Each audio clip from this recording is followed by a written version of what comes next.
New Zealanders. Jonathan Young. Mr Speaker, I would like to just commend my colleague David Bennett for a great speech. And I looked across the House and saw Kevin Haig, and he smiled more than once. And I think he agreed with that speech. And then I looked across this side of the House and saw David Cunliffe smile more than once. And I think he agreed with that speech because he knows his day will yet come. He knows that Labor are desperate, and he knows that the Greens are gleeful, and that we are seeing Labor's desperation to find traction with the New Zealand public.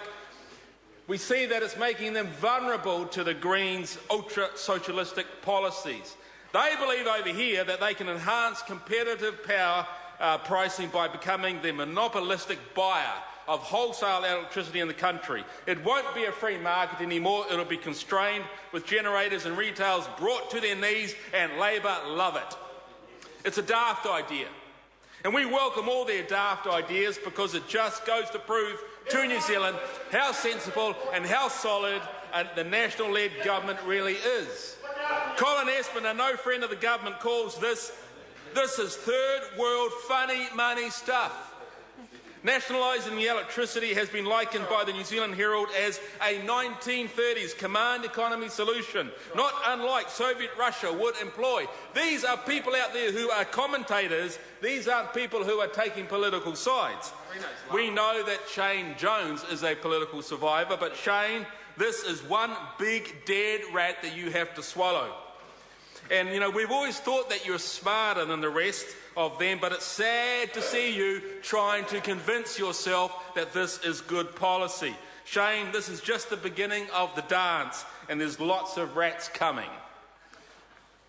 Mr Speaker, this is classic, rearranging the deck chairs on the Titanic policy of the Labor Party. Lower power prices, reduced dividend to government. We'll have to jack up and rearrange taxes to compensate. It requires a taxation increase that is similar to the reduction in electricity bills. Will they lift taxes? You've got it. This is the dark cloud on their silver lining. It's redistribution of wealth. It's plain to see they will fund the government's loss of dividend revenue with increased taxation from the growth sector of the economy. That's what they're going to do. Expect company tax to increase. Expect capital gains tax to come into play. Businesses on farms will be paying more through the nose. Expect marginal tax rates to increase, especially for the top half of earners. Expect ETS increases. They will strip the private sector of capital through excessive taxation and obstructive regulation, and by necessity the government will become the bailout investor in the electricity infrastructure, simply because at reduced rates of revenue, generators will not develop new generation assets. We know that. The revenue from those assets will not cover the costs of building them. So it's going to be the government that's going to bail them out, and guess what, everybody? That means higher taxes. Mr Speaker, the final responsibility of security of supply will fall on the government. You would have thought that David Parker understood this after the debacle in 2008, where as Minister of Energy he was calling for 15% cuts in electricity consumption. Back then, the Herald, New Zealand Herald, criticised the planning and management of electricity supply, describing it as a maze to get through. This is the cartoon by Mr Boyd.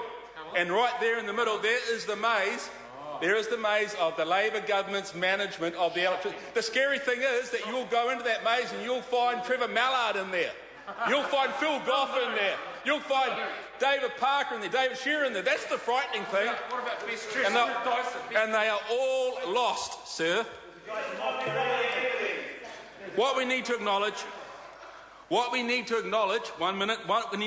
sir, is that in 2008, it was the second driest year in the last 81 years.